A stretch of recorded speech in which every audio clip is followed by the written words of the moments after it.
Good afternoon, everybody. This is Mark McDonald with First United Methodist Church of Batesville, Arkansas, with a weekly update. We're a little late today because I had several things that we're pulling together to give you some updates as to what's going on around the church. First, I want to give you a couple of save the dates to keep in mind.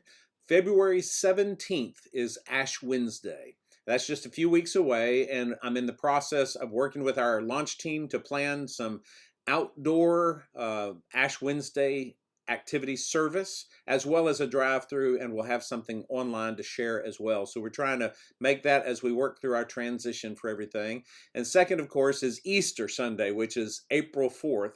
Our launch team is working on outdoor services right now for Easter Sunday, with the possibility, of course, of being able to move indoors if we meet the criteria as things continue to improve. So many good things going on right now with the vaccine coming out and people being cautious, extra cautious. It seems like we're watching our numbers go down, our daily counts, our new infections that are coming in. So I want to thank you for being responsible with that. Last Friday, you may have noticed if you follow me on Facebook, I don't post a lot on there, but this was an exciting one. I put this picture up because I found out that when I started the Moderna vaccine trial last year, I actually got the real vaccine. It was a double-blind study, which means that I didn't know whether or not I got the real vaccine or if I got a placebo. Well, I did get the vaccine. That means that since September of last year, I've been covered by the same Moderna vaccine that's being sent out to everybody. So I wanted to share a little bit of encouragement to you. I do believe that we have some Christian responsibility to strongly consider taking this vaccine. And I want to share just a couple of things with you about what's unique about this vaccine.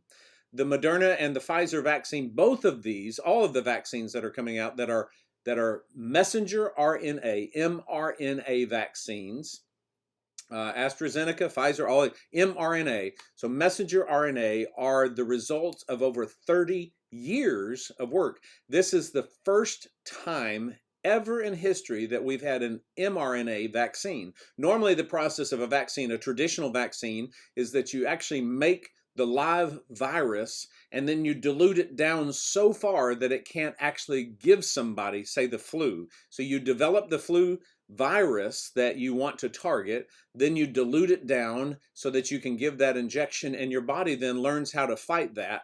Then when the flu virus hits you, if it's that same strand, then your body is ready to take it on. Well, obviously there's some risk with that. Some people are uncomfortable with vaccines like that. I understand that, and it is an option. You don't have to take a flu vaccine. Here's what's different with the vaccines that are coming out for COVID. 30 years ago, when we were just starting to break genetic codes and all that, 30 years ago, we came into a time in which people were starting to understand that there is so much more we could do with genetics that would keep us from having to produce a virus, to replicate it, and then to give a shot that has that virus to get your body to respond to it.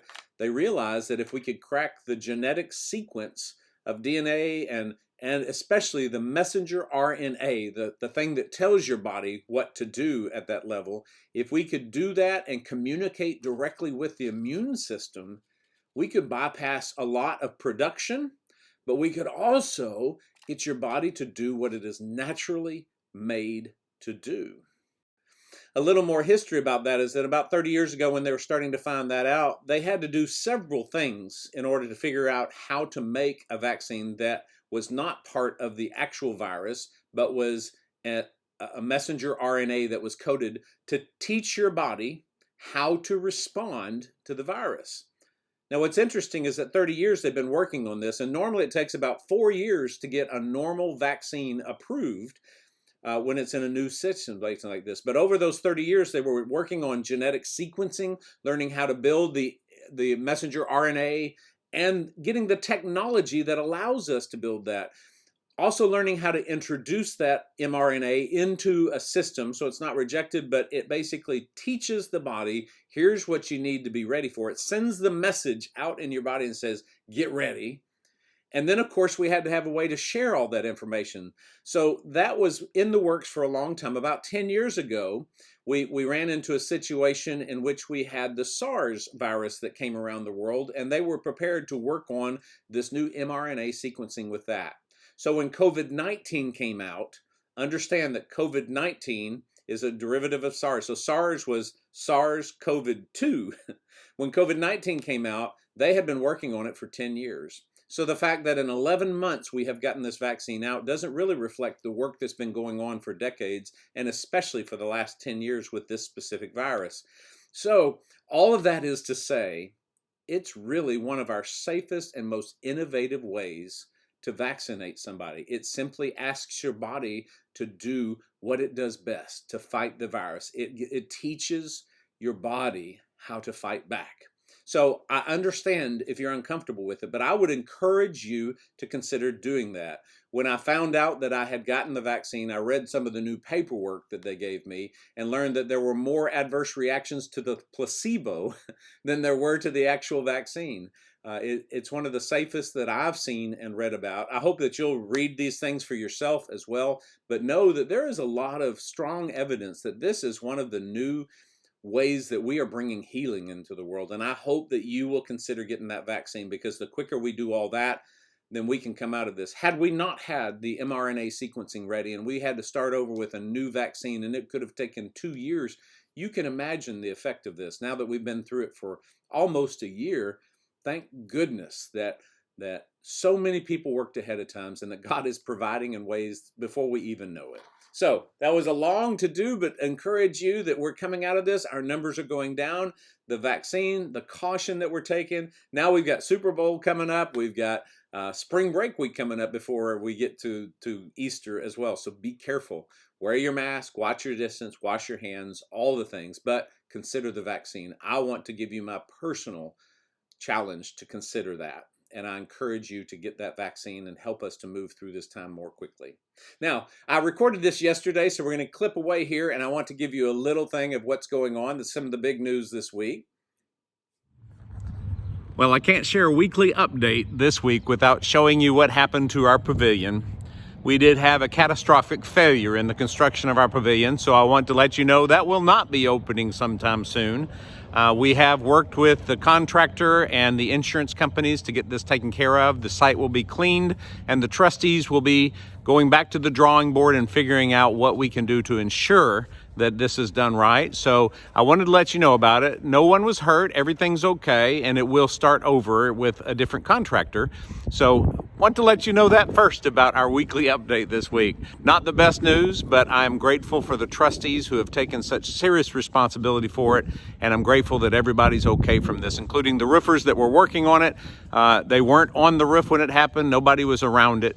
So we're grateful for that, and we will regroup and move ahead with that. I thought about starting that segment and saying, this happened today. It was actually about a week ago that it happened, but we are grateful that there were roofers on there the day that it happened, before it happened, and of course we've been in and around it, so we're grateful that nobody was hurt, and grateful that we are able to work together to move through this and wipe the slate clean and do it the right way for when we get back to that. So thank you to the trustees again. The other neat part, though, the good news from our trustees is this: the carpet is being installed. You probably saw that in the newsletter today. I encourage you to look at that. That is going in. Here are some pictures of it. Just show you it is just a beautiful, beautiful color that's coming in there. I think it's going to be wonderful. That means that in the next few weeks we'll have that finished up, and we're excited about that. Lastly, as you look through the newsletter, I want you to notice that we have a baby shower drive-through, a drive-by baby shower that we're excited about. So there's information in the newsletter about that today. And also to remind you again about experiencing God. There are still people that are saying they don't know about this experiencing God. Our daily devotional, Monday through Friday, every morning at 9 a.m., I give an introduction, kind of a summary of a workbook that we're all working through together. We're in the 3rd week right now out of 12. So there's still time to get involved with this. You look back in our YouTube channel, our Facebook channel, you can catch up from day one, everyone. So all of that's staying on our channels, and I hope you will join us for that. It has really been a wonderful study. I've heard some great comments, and in the next few weeks we'll announce one of our first Zoom gatherings of everybody who's going through that, reading through that, working through the workbook, or following the devotionals. So we'll have a time where we can all gather together and have some discussion. just hang in there. We're getting so close with this. So much good news going on around us that I hope that you will find some hope in that. And I hope that you will be blessed as we consider to grow through this time. And of course, be a blessing to others. I hope you're having a great day, and I look forward to seeing you soon.